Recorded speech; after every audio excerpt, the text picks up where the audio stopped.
ಓಂ ಶ್ರೀ ಗುರುಭ್ಯೋ ನಮಃ. ಶ್ರೀರಾಮ ಜಯಂ. ಶುಕ್ಲಾಂಬರಧರಂ ವಿಷ್ಣುಂ ಶಶಿವರ್ಣಂ ಚತುರ್ಭುಜಂ ಪ್ರಸನ್ನವದನಂ ಧ್ಯಾಯೇತ್ ಸರ್ವವಿಘ್ನೋಪಶಾಂತಯೇ. ನಮಸ್ಕಾರ ಮತ್ತು ಅಮರ ಭಾರತ ಚಾನೆಲ್ಗೆ ನಿಮ್ಮೆಲ್ಲರಿಗೂ ಮತ್ತೊಮ್ಮೆ ಸ್ವಾಗತ, ಸುಸ್ವಾಗತ. ನಾವು ಈಗ ಶಾರದಾ 9ನೇ ತರಗತಿಯ ಸಂಸ್ಕೃತದ ಪಠ್ಯ ಪುಸ್ತಕದ ಅಧ್ಯಯನವನ್ನ ಮಾಡ್ತಾ ಇದ್ದೀವಿ. ಅದರಲ್ಲಿ ಪ್ರಥಮ ಪಾಠ ಸತ್ಯಂ ಶಿವಂ ಸುಂದರಂ ಸಂಸ್ಕೃತಂ. ಈ ಪಾಠದ ಅಭ್ಯಾಸ ಭಾಗ ಕನ್ನಡದ ವಿವರಣೆಯೊಂದಿಗೆ. ಮೊದಲನೇ ಪ್ರಶ್ನೆ. ಛಾತ್ರಾಹ ಮಿಲಿತ್ವಾ ಪೃಥಕ್ ಪೃಥಕ್ ಪಂಚಾನಾಂ ಛಾತ್ರಾಣಾಂ ಲಘು ಸಮೂಹಾನ್ ನಿರ್ಮಾಯ. ಪ್ರತಿಯೊಂದು ತಂಡದಲ್ಲಿಯೂ 5 ವಿದ್ಯಾರ್ಥಿಗಳಿರುವ ತಂಡಗಳನ್ನು ರಚಿಸಿ. ನಿಮ್ಮ ಶಾಲೆಯಲ್ಲಿ, ನಿಮ್ಮ ತರಗತಿಯಲ್ಲಿರುವ ವಿದ್ಯಾರ್ಥಿಗಳೆಲ್ಲರೂ 5 ಗುಂಪುಗಳನ್ನ ಮಾಡಿ ಯತಿ ಗತಿ ಲಯಪೂರ್ವಕಂ ಗೀತಗಾನಸ್ಯ ಅಭ್ಯಾಸಂ ಕರಿಷ್ಯಂತಿ. ಅಂದ್ರೆ ಈ ಶ್ಲೋಕಗಳನ್ನು ರಾಗವಾಗಿ ಹಾಡುವಂಥದ್ದು, ಪಕ್ಕವಾದ್ಯಗಳೊಂದಿಗೆ ಆರ್ಕೆಸ್ಟ್ರಾ ಜೊತೆಗೆ ಹಾಡುವಂಥದ್ದು. ನಾನು ಈ ಪಾಠದ ವಿಡಿಯೋದಲ್ಲಿ ಆ ರೀತಿ ನಿಮ್ಗೆ ಹಾಡಿ ತೋರಿಸಿದ್ದೇನೆ. ಅದನ್ನ ಇನ್ನೊಮ್ಮೆ ಹಾಡಿ ತೋರಿಸ್ತೇನೆ.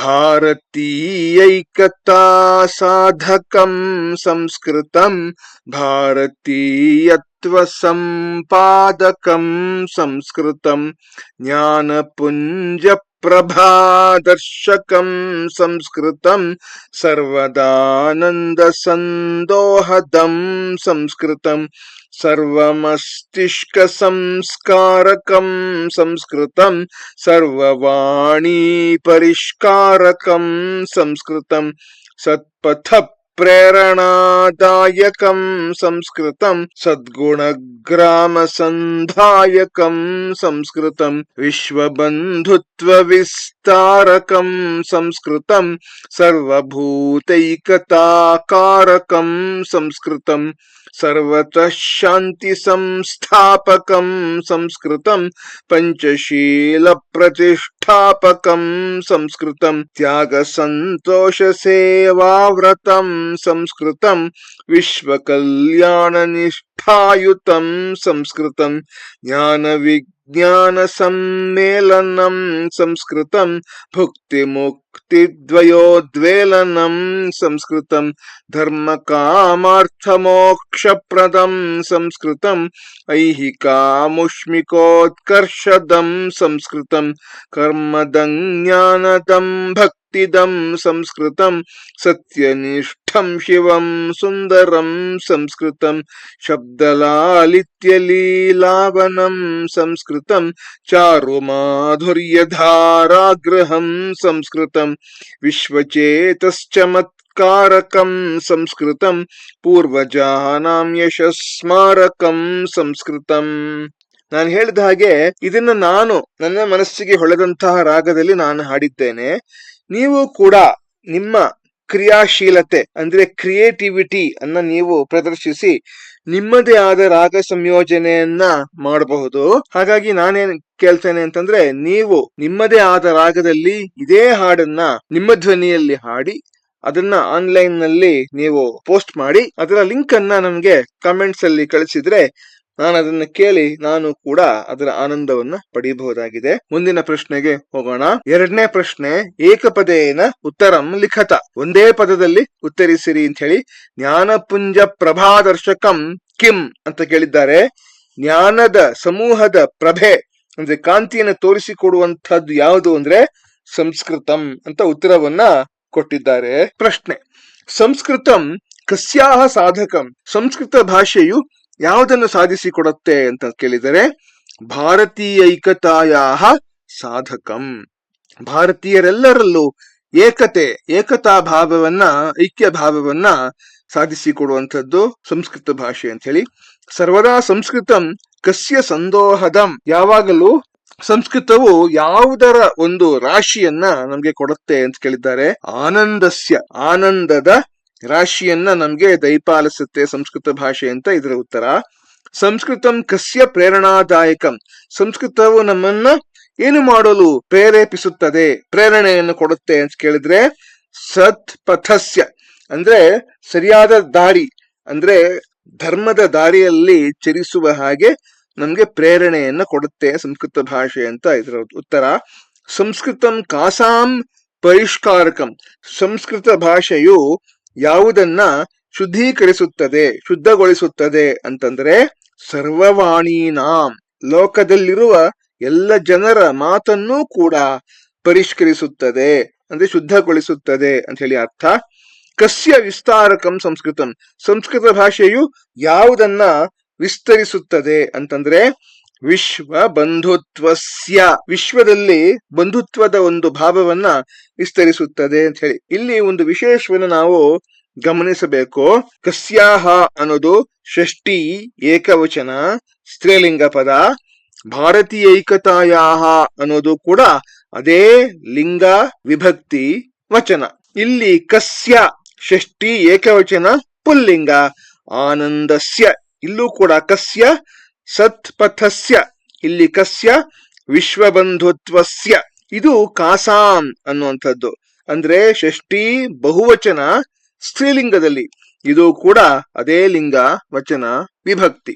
ಹಾಗಾಗಿ ಪ್ರಶ್ನೆಯಲ್ಲಿ ಯಾವ ಲಿಂಗ ವಿಭಕ್ತಿ ವಚನವನ್ನ ಪ್ರಶ್ನವಾಚಕ ಪದವಾಗಿ ಕೇಳಿದ್ದಾರೆಯೋ ಅದೇ ಲಿಂಗ ವಿಭಕ್ತಿ ವಚನಗಳಲ್ಲಿ ಉತ್ತರವನ್ನು ಬರೆಯತಕ್ಕದ್ದು ಅನ್ನೋದನ್ನ ಗಮನಿಸಬೇಕಿಲ್ಲಿ. ಮುಂದಕ್ಕೆ ಎರಡನೇ ಪ್ರಶ್ನೆ. ಅಧೋಲಿಖಿತ ಪ್ರಶ್ನಾನಾಂ ಉತ್ತರಾಣಿ ಪೂರ್ಣವಾಕ್ಯೇನ ಲಿಖತ. ಪೂರ್ಣ ವಾಕ್ಯಗಳಲ್ಲಿ ಉತ್ತರಿಸಿರಿ ಸಂಸ್ಕೃತ ಭಾಷೆಯಲ್ಲಿ. ಸರ್ವತಃ ಕಸ್ಯಾಹ ಸಂಸ್ಥಾಪಕಂ ಸಂಸ್ಕೃತಂ. ಎಲ್ಲೆಡೆ ಮತ್ತು ಎಲ್ಲ ರೀತಿಗಳಲ್ಲೂ ಕೂಡ ಯಾವುದನ್ನ ಸಂಸ್ಕೃತ ಭಾಷೆಯು ಸ್ಥಾಪಿಸುತ್ತದೆ ಅಂತಂದ್ರೆ ಸರ್ವತಃ ಶಾಂತೇಹ ಸಂಸ್ಥಾಪಕಂ ಸಂಸ್ಕೃತಂ. ಎಲ್ಲೆಡೆ ಶಾಂತಿಯನ್ನ ಸ್ಥಾಪನೆ ಮಾಡುವಂತಹದ್ದು ಸಂಸ್ಕೃತ ಅಂತ ಹೇಳಿ ಉತ್ತರ.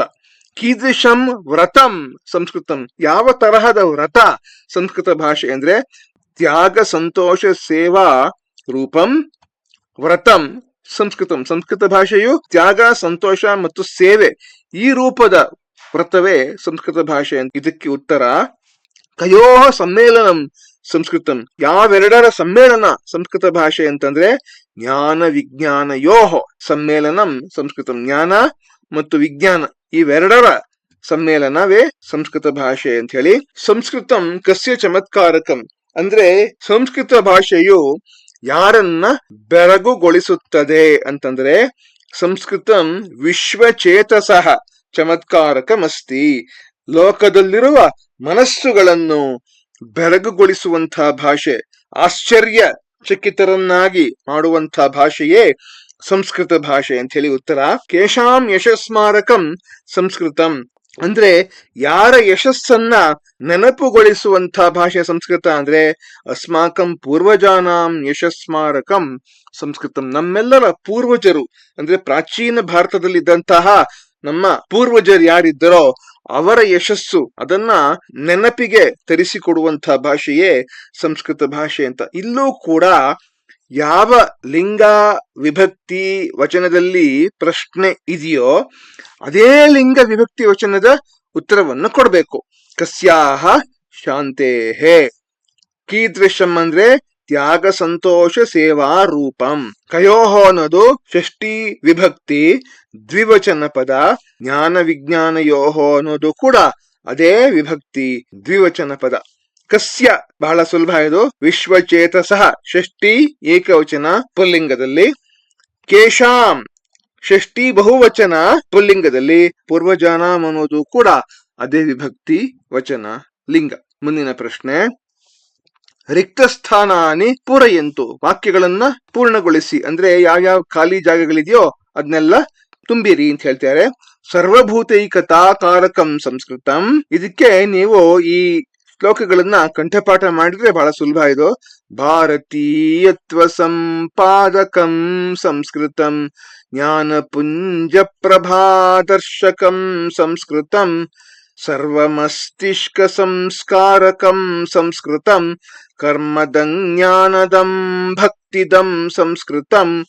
ಸತ್ಯನಿಷ್ಠಂ ಶಿವಂ ಸುಂದರಂ ಸಂಸ್ಕೃತಂ. ಶಬ್ದಲಾಲಿತ್ಯ ಲೀಲಾವನಂ ಸಂಸ್ಕೃತಂ. ಮುಂದಿನ ಪ್ರಶ್ನೆ. ಮಂಜೂಷಾಯಾಃ ಪದಾನಿ ಉಪಯುಜ್ಯ ಷಡ್ ವಾಕ್ಯಾನಿ ರಚಯಿತ ಅಂತ ಕೇಳಿದ್ದಾರೆ. ಕೊಟ್ಟಿರುವ ಪದಗಳನ್ನ ಬಳಸಿ 6 ವಾಕ್ಯಗಳನ್ನ ರಚಿಸಿರಿ ಅಂತ ಹೇಳಿ. ಇಲ್ಲಿ ಎಷ್ಟು ಪದ ಕೊಟ್ಟಿದ್ದಾರೆ? 1 2 3 4 5 6 7 8 9 10 11. 11ರಲ್ಲಿ ಒಂದು ಪದವನ್ನ ಬಳಸಿ ವಾಣಿ ಪರಿಷ್ಕಾರಿಕಾ ಸಂಸ್ಕೃತ ಭಾಷಾ ಭವತಿ, ಒಂದು ಪದವನ್ನ ಬಳಸಿ ಒಂದು ವಾಕ್ಯವನ್ನ ಕೊಟ್ಟಿದ್ದಾರೆ ಇಲ್ಲಿ. ಇನ್ನು ಉಳಿದ 10 ಪದಗಳಲ್ಲಿ 6 ವಾಕ್ಯಗಳು ಷಡ್ ವಾಕ್ಯಾಣಿ ಅಂತ ಹೇಳಿದ್ದಾರೆ. ನೋಡೋಣ. ಸುಲಭದಿಂದ ಪ್ರಾರಂಭಿಸಿ ಮುಂದಕ್ಕೆ ಕಷ್ಟವಾದದ್ದನ್ನ ಮಾಡಕ್ ಹೋಗೋಣ. ವಿಶ್ವಬಂಧುತ್ವ ವಿಸ್ತಾರಕಂ ಸಂಸ್ಕೃತಮಸ್ತಿ, ಈ ಒಂದು ಪದವನ್ನ ಬಳಸಿ ಒಂದು ವಾಕ್ಯ ಆಯ್ತಿಲ್ಲಿ. ಮುಂದಕ್ಕೆ ತ್ಯಾಗಸ್ಯ ಸಂತೋಷಸ್ಯ ಸೇವಾಯಾಹ ಚ ವ್ರತಂ ಸಂಸ್ಕೃತಮಸ್ತಿ, ತ್ಯಾಗಸ್ಯ ಸಂತೋಷಸ್ಯ ಮತ್ತು ಸೇವಾ 3 ಪದಗಳು ಇಲ್ಲಿ ಬಂದಾಯ್ತು. ಮತ್ತೆ ಭಾರತೀಯಾನಾಂ ಏಕತಾ ಸಾಧಕಂ ಸುಂದರಂ ಸಂಸ್ಕೃತಮಸ್ತಿ, ಇಲ್ಲಿ ಏಕತಾ ಅಂತಿದೆ, ಇಲ್ಲಿ ಸುಂದರಂ ಅಂತಿದೆ. ಈ 2 ಪದಗಳನ್ನ ಈ ವಾಕ್ಯದಲ್ಲಿ ಬಳಸಿದ್ದಾಯ್ತು. ಸರ್ವತಃ ಶಾಂತಿ ಸಂಸ್ಥಾಪಕಂ ಸಂಸ್ಕೃತಂ ಅಸ್ತಿ, ಸರ್ವತಃ ಅನ್ನೋ ಪದವನ್ನ ಇಲ್ಲಿ ಬಳಸಿದ್ದೇವೆ. ಮುಂದಕ್ಕೆ ಪೂರ್ವಜಾನಾಂ ಯಶಸ್ಮಾರಕಂ ಸಂಸ್ಕೃತಮಸ್ತಿ, ಪೂರ್ವಜಾನಾಂ ಅನ್ನೋ ಪದ ಇಲ್ಲಿ ಬಂತು. ಕಡೆ ವಾಕ್ಯ ಸ್ವಲ್ಪ ದೀರ್ಘವಾದ ವಾಕ್ಯ ಇದು. ಅಸ್ಮಾನ್ ಸತ್ ಪಥೆ ಪ್ರೇರಯಿತಂ, ಇದು ಬಂತಿಲ್ಲಿ. ವಿಶ್ವ ಕಲ್ಯಾಣಾಯ ಇದು ಬಂತು. ಚ ಸಂಸ್ಕೃತ ಭಾಷಾಯ ಅಧ್ಯಯನಂ ಅವಶ್ಯಂ ಅಸ್ತಿ. ಈಗ ಒಂದೊಂದಾಗಿ ಪದಗಳನ್ನ ನೋಡ್ಬಿಡೋಣ. ಏಕತಾ ಇಲ್ಲಿ ಬಂತು, ಸರ್ವತಃ ಇಲ್ಲಿ, ಸೇವಾ ಇಲ್ಲಿ, ಸುಂದರಂ ಇಲ್ಲಿ, ಪೂರ್ವಜಾನಾಂ ಇಲ್ಲಿ, ಸತ್ಪಥೆ ಪ್ರೇರಯಿತಂ ಇಲ್ಲಿ, ವಿಶ್ವ ಕಲ್ಯಾಣಾಯ ಇಲ್ಲಿ, ತ್ಯಾಗಸ್ಯ ಸಂತೋಷಸ್ಯ ಇವೆರಡು ಇಲ್ಲಿ ಬಂದ್ವು. ವಿಶ್ವಬಂಧುತ್ವ ವಿಸ್ತಾರಕಂ ಇಲ್ಲಿ ಬಂತು. ಎಲ್ಲ ಪದಗಳನ್ನು ಬಳಸಿ 6 ವಾಕ್ಯಗಳನ್ನು ನಾನು ನಿಮ್ಗೆ ತೋರಿಸಿದ್ದೇನೆ. ಇದು ಕೂಡ ಒಂದು ರೀತಿಯ ಕ್ರಿಯಾಶೀಲತೆಯ ಪ್ರಶ್ನೆ. ಇದು ಅಂದ್ರೆ ಕ್ರಿಯೇಟಿವಿಟಿ. ನೀವು ಕೂಡ ನಿಮ್ಮದೇ ಆದ ಕ್ರಿಯಾಶೀಲತೆಯನ್ನ ಉಪಯೋಗಿಸಿ 6 ವಾಕ್ಯಗಳನ್ನ ಇದೇ ಪದಗಳನ್ನ ಉಪಯೋಗಿಸಿ ನೀವು ರಚಿಸಬಹುದು. ಹಾಗಾಗಿ ನಾನು ನಿಮ್ಮನ್ನ ಏನ್ ಕೇಳ್ಕೊಂತೇನೆ ಅಂತಂದ್ರೆ, ನೀವು ಅದನ್ನ ರಚಿಸಿ, 6 ವಾಕ್ಯಗಳನ್ನ ರಚಿಸಿ ಕಮೆಂಟ್ಸ್ ಅಲ್ಲಿ ನನಗೆ ತಿಳಿಸಿಕೊಟ್ರೆ, ನನಗೆ ತೋರಿಸಿಕೊಟ್ರೆ ನಾನು ಸಂತೋಷದಿಂದ ಅದನ್ನ ಓದ್ತೇನೆ, ನಿಮ್ಗೆ ಪ್ರತಿಕ್ರಿಯಿಸ್ತೇನೆ. ಮುಂದಿನ ಪ್ರಶ್ನೆ. ಅಧೋಲಿಖಿತಾನಾಂ ಸಮಸ್ತ ಪದಾನಾಂ ಉದಾಹರಣ ಅನುಸಾರಂ ವಿಗ್ರಹಂ ಕುರುತ, ಉದಾಹರಣೆ ಪ್ರಕಾರ ಕೆಳಗಿನ ಸಮಸ್ತ ಪದಗಳಿಗೆ ವಿಗ್ರಹ ವಾಕ್ಯಗಳನ್ನು ಬರೆಯಿರಿ ಅಂತ ಕೇಳಿದ್ದಾರೆ. ಇದು ಸಮಾಸ ಮತ್ತು ವಿಗ್ರಹ ವಾಕ್ಯ ಇವುಗಳ ಒಂದು ಪ್ರಶ್ನೆ. ಇದು ಇದೇ ನಿಮ್ಮ ಶಾರದಾ ಟೆಕ್ಸ್ಟ್ ಬುಕ್ ಪಠ್ಯ ಪುಸ್ತಕದಲ್ಲಿ ಗ್ರಾಮರ್ ಅಂದ್ರೆ ವ್ಯಾಕರಣ ಭಾಗದಲ್ಲಿ ಕಡೆಯಲ್ಲಿ ಸಮಾಸ ಅಂತೊಂದು ಪಾಠ ಇದೆ. ಆ ಪಾಠವನ್ನ ನಾವು ಮುಂದಕ್ಕೆ ನೋಡೋಣ. ಅಷ್ಟರೊಳಗಡೆ ನನ್ನದೇ ಆದ ಚಾನೆಲ್ ನಲ್ಲಿ ಸಮಾಸದ ಬಗ್ಗೆ ಒಂದು ವಿಡಿಯೋವನ್ನು ನಾನು ಮುಂಚೆನೆ ಹಾಕಿದ್ದೇನೆ. ಅದರ ಲಿಂಕ್ ಅನ್ನ ನಾನು ಡಿಸ್ಕ್ರಿಪ್ಷನ್ ನಲ್ಲಿ ಹಾಕಿರ್ತೇನೆ. ಅದನ್ನ ನೋಡಿ ಸಮಾಸದ ಬಗ್ಗೆ ನೀವು ಅರ್ಥ ಮಾಡ್ಕೊಬಹುದು. ಭಾರತೀಯೈಕತಾ ಸಾಧಕಂ ಅನ್ನೋದನ್ನ ಭಾರತೀಯೈಕತಾಯಾಹ ಸಾಧಕಂ ಅಂತ ಹೀಗೆ ಅವರು ಬಿಡಿಸಿದ್ದಾರೆ ವಿಗ್ರಹ ವಾಕ್ಯವನ್ನ. ಇವಾಗ ಇದನ್ನ ನೋಡಿದ್ರೆ ಭಾರತೀಯೈಕತಾ ಅನ್ನೋದು ಕೂಡ ಒಂದು ಸಮಸ್ತ ಪದವೇ ಆಗಿದೆ. ಅದನ್ನು ಕೂಡ ನಾವು ಸಮಾಸಗಳ ನಿಯಮದ ಪ್ರಕಾರ ಬಿಡಿಸಬಹುದು. ಆದರೆ ಅದನ್ನ ಅವರು ಒಂದು ಪದವನ್ನಾಗಿ ಉಪಯೋಗಿಸಿರುವುದರಿಂದ ಉದಾಹರಣೆಯಲ್ಲಿ ಈ ಎಲ್ಲ ಪದಗಳಿಗೂ ಕೂಡ ಇದೇ ರೀತಿ ಬಿಡಿಸೋದಕ್ಕೆ ಒಂದು ಪ್ರಯತ್ನ ಪಡ್ತೇನೆ. ನೋಡಿ. ಜ್ಞಾನಪುಂಜ ಪ್ರಭಾದರ್ಶಕಂ, ಜ್ಞಾನಪುಂಜ ಪ್ರಭಾಯಾಹ ದರ್ಶಕಂ, ಜ್ಞಾನಪುಂಜ ಪ್ರಭಾದರ್ಶಕಂ. ಇದು ಪ್ರಭಾ, ಜ್ಞಾನಪುಂಜ ಪ್ರಭಾ ಅನ್ನುವಂಥದ್ದು ಸ್ತ್ರೀಲಿಂಗ ಪದವಾದ್ರಿಂದ ಪ್ರಭಾಯಾಹ ಷಷ್ಠಿ ವಿಭಕ್ತಿಯಲ್ಲಿ ಬರುವಂತದ್ ಪ್ರಭಾಯಾಹ ದರ್ಶಕಂ ಅಂತಂದ್ರೆ ಷಷ್ಠಿ ತತ್ಪುರುಷ ಸಮಾಸವಾಗಿ ಇದು ಬರುತ್ತೆ. ಇದು ಕೂಡ ಷಷ್ಠಿ ತತ್ಪುರುಷ ಸಮಾಸ, ಇದು ಕೂಡ ಷಷ್ಠಿ ವಿಭಕ್ತಿಯ ಪದ. ಇದು ಸರ್ವವಾಣಿ ಪರಿಷ್ಕಾರಕಂ, ಸರ್ವವಾಣೀನಾಂ ಪರಿಷ್ಕಾರಕಂ, ಇದು ಕೂಡ ಷಷ್ಠಿ ವಿಭಕ್ತಿ. ಹಾಗಾಗಿ ಇದು ಕೂಡ ಷಷ್ಠಿ ತತ್ಪುರುಷ ಸಮಾಸವೇ. ವಿಶ್ವಬಂಧುತ್ವ ವಿಸ್ತಾರಕಂ, ವಿಶ್ವಬಂಧುತ್ವಸ್ಯ ವಿಸ್ತಾರಕಂ, ಇದು ಪುಲ್ಲಿಂಗ ಪದವಾದ್ರಿಂದ ಬಂಧುತ್ವಸ್ಯ ಷಷ್ಠಿ ವಿಭಕ್ತಿಯಲ್ಲಿ ಬರುವಂಥದ್ದು. ಸರ್ವಭೂತೈಕತಾ ಕಾರಕಂ, ಸರ್ವಭೂತೈಕತಾಯಾಹ ಕಾರಕಂ, ಸರ್ವಭೂತೈಕತಾ ಕಾರಕಂ. ಶಾಂತಿ ಸಂಸ್ಥಾಪಕಂ, ಶಾಂತೇಃ ಸಂಸ್ಥಾಪಕಂ. ಜ್ಞಾನ ವಿಜ್ಞಾನ ಸಮ್ಮೇಳನಂ, ಜ್ಞಾನ ವಿಜ್ಞಾನಯೋ ಸಮ್ಮೇಳನಂ. ಇಲ್ಲೆಲ್ಲವೂ ಕೂಡ ಷಷ್ಠಿ ತತ್ಪುರುಷ ಸಮಾಸಗಳೇ ಆಗಿರುವಂಥದ್ದು ಇಲ್ಲಿ ತೋರಿಸಿರುವಂಥದ್ದು. ಮುಂದಿನ ಪ್ರಶ್ನೆ, ಪ್ರದತ್ತ ಮಂಜೂಷಾತಃ ಪರ್ಯಾಯ ಪದಾನಿ ವಿಚಿತ್ವಾ ರಿಕ್ತಸ್ಥಾನೇ ಲಿಖತ. ಇಲ್ಲಿ ಸೂಕ್ತವಾದ ಪರ್ಯಾಯ ಪದಗಳನ್ನ ಆಯ್ಕೆ ಮಾಡಿ ವಾಕ್ಯಗಳನ್ನ ಪೂರ್ಣಗೊಳಿಸಿರಿ ಅಂತ ಹೇಳಿದ್ದಾರೆ. ಇಲ್ಲಿ 6 ಪದಗಳು: ಉಲ್ಲಾಸ, ಕಿರಣ, ಜಗತ್, ಅನುಪಮ, ತೇಜೋರಾಶಯ, ಮಾನಂ ಅಂತ ಹೇಳಿ. ಸುಲಭವಾದ ಪದಗಳನ್ನ ಮೊದಲು ತುಂಬಿಸಿ ಆಮೇಲೆ ಯಾವ್ದು ಉಳಿಯುತ್ತೋ ಅವುಗಳನ್ನ ನೋಡೋಣ. ಸೂರ್ಯಸ್ಯ ಕಿರಣ, ಬಹಳ ಸುಲಭ ಇದು. ಸೂರ್ಯನ ಕಿರಣವು ಸರ್ವೇಷಾಂ ಪ್ರಾಣೀನಾಂ ಕೃತೆ ಹಿತಕರ, ಎಲ್ಲ ಪ್ರಾಣಿಗಳಿಗೂ ಹಿತಕರವಾಗಿರುವಂಥದ್ದು ಅನು ಸೂರ್ಯಸ್ಯ ಕಿರಣ. ಸುಲಭ ಇದು. ಮುಂದಕ್ಕೆ, ಪ್ರಕೃತೇ ಶೋಭಾ ಅನುಪಮ ವಿದ್ಯತೆ. ಅನುಪಮ ಅನ್ನೋ ಪದವು, ಶೋಭಾ ಅನ್ನೋ ಪದವು ಅದೇ ವಿಭಕ್ತಿ ವಚನ ಲಿಂಗಗಳಲ್ಲಿ ಇರುವಂತಹದ್ದಾದ್ರಿಂದ ಅನುಪಮ ಅನ್ನೋ ಪದ ಇಲ್ಲಿ ಸೂಕ್ತವಾಗಿ ಬಂದ್ ಸೇರ್ಕೊಳ್ಳುತ್ತೆ. ಮುಂದಕ್ಕೆ, ಮಾನಂ ಅಜರಂ. ಇಲ್ಲಿ ಮಾನಂ ಅಂತಿದೆ, ಅಜರಂ. ವಿದ್ಯಾಯಾಹ ಮಾನಂ ಅಜರಂ ಭವತಿ. ಸುಲಭ. ಮುಂದಕ್ಕೆ, ವಿದ್ವಾಂಸಃ ತೇಜೋರಾಶಯ. ವಿದ್ವಾಂಸಃ ಅನ್ನುವಂಥದ್ದು ಪ್ರಥಮಾ ವಿಭಕ್ತಿ ಬಹುವಚನ ಪದ ಪುಲ್ಲಿಂಗದಲ್ಲಿ. ವಿದ್ವಾನ್, ವಿದ್ವಾಂಸೌ, ವಿದ್ವಾಂಸಃ ಅಂತ ಬರುವಂತಹದ್ದು. ತೇಜೋರಾಶಯ ಅನ್ನೋದು ಕೂಡ ಅದೇ ವಿಭಕ್ತಿ ವಚನ ಲಿಂಗ. ಹಾಗಾಗಿ ಲಿಂಗ ವಚನ ವಿಭಕ್ತಿ ಇವುಗಳನ್ನ ಹೊಂದಿಸಿದರೆ ನಮ್ಗೆ ಅದರ ಉತ್ತರ ಸಿಕ್ಬಿಡತ್ತೆ. ಈಶ್ವರಂ ಸ್ಮೃತ್ವಾ ಉಲ್ಲಾಸ ಉಪಜಾಯತೆ. ಸುಲಭ ಇದು. ಯತ್ರ ಜಗತ್ ಏಕನೀಡಂ ಭವತ್. ನೀಡ ಅಂತಂದ್ರೆ ತಂಗುದಾಣ, ಅಂದ್ರೆ ತಾಣ ಅಂತ ಹೇಳಿ. ಅಂದ್ರೆ ಜಗತ್ತು ನಮ್ಮೆಲ್ಲರ ಒಂದೇ ಒಂದು ತಂಗುದಾಣ ಅಂತ ಹೇಳಿ. ನಾನು ಹೇಳಿದ ಹಾಗೆ ಲಿಂಗ ವಿಭಕ್ತಿ ವಚನ ಇವುಗಳನ್ನ ಹೊಂದಿಸಿ ನಾವು ಈ ಒಂದು ಖಾಲಿ ಜಾಗಗಳನ್ನ ತುಂಬಿಸಬಹುದು. ಆದರೆ ಒಂದೇ ಲಿಂಗ ವಿಭಕ್ತಿ ವಚನಗಳ ಪದಗಳು ಇಲ್ಲಿದ್ದರೆ ಏನ್ ಮಾಡೋದು ಅಂತಂದ್ರೆ, ಯಾವ ಪದವನ್ನ ಅಲ್ಲಿ ಹಾಕಿದರೆ ನಮಗೆ ವಾಕ್ಯವು ಅರ್ಥಪೂರ್ಣವಾಗುತ್ತೋ ಆ ಒಂದು ಪದವನ್ನೇ ಅಲ್ಲಿ ನಾವು ತುಂಬಿಸಬೇಕು. ಹಾಗಾಗಿ ಇವುಗಳನ್ನ ನೋಡಿದರೆ ಎಲ್ಲ ವಾಕ್ಯಗಳು ಕೂಡ ಅರ್ಥಪೂರ್ಣವಾದಂತಹ ವಾಕ್ಯಗಳು, ಅಂದ್ರೆ ಮೀನಿಂಗ್ಫುಲ್ ಸೆಂಟೆನ್ಸಸ್ ಅಂತ ಹೇಳಿ ನಾವು ನೋಡಬಹುದು. ಕಡೆ ಪ್ರಶ್ನೆ, ಅಧೋಲಿಖಿತಾನಾಂ ಮೇಲನಂ ಕುರುತ. ಹೊಂದಿಸಿ ಬರೆಯಿರಿ ಅಂತ ಹೇಳಿ.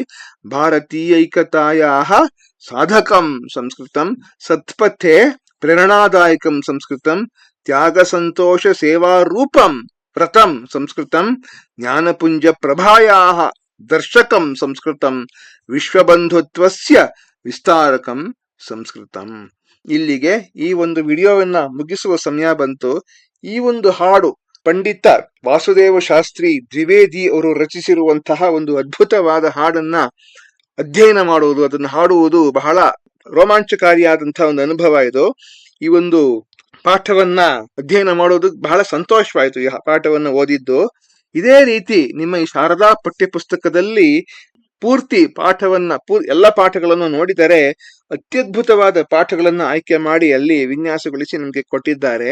ಇದರ ಅಧ್ಯಯನವೇ ಒಂದು ಅತ್ಯಂತ ಸುಂದರವಾದ ಒಂದು ಅನುಭವ ಅಂತ ನನ್ಗನ್ಸುತ್ತೆ. ಇದರ ಅನುಭವವನ್ನ ಈ ಒಂದು ಪ್ಲೇ ಲಿಸ್ಟ್ ಅಲ್ಲಿ ಮುಂದುವರಿಸೋಣ. ವಿಡಿಯೋನ ನೋಡಿದ್ದಕ್ಕೆ ನಿಮ್ಮೆಲ್ಲರಿಗೂ ಕೂಡ ಧನ್ಯವಾದಗಳು. ಲೈಕ್ ಮಾಡಿ, ಸಬ್ಸ್ಕ್ರೈಬ್ ಮಾಡಿ ಮತ್ತು ಶೇರ್ ಮಾಡಿ. ಮುಂದಿನ ವಿಡಿಯೋ ಅಲ್ಲಿ ಮುಂದಿನ ಪಾಠದೊಂದಿಗೆ ನಾನು ನಿಮ್ಮ ಮುಂದೆ ಬರ್ತೇನೆ. ಯೂಟ್ಯೂಬ್ ಅಮರ ಭಾರತ.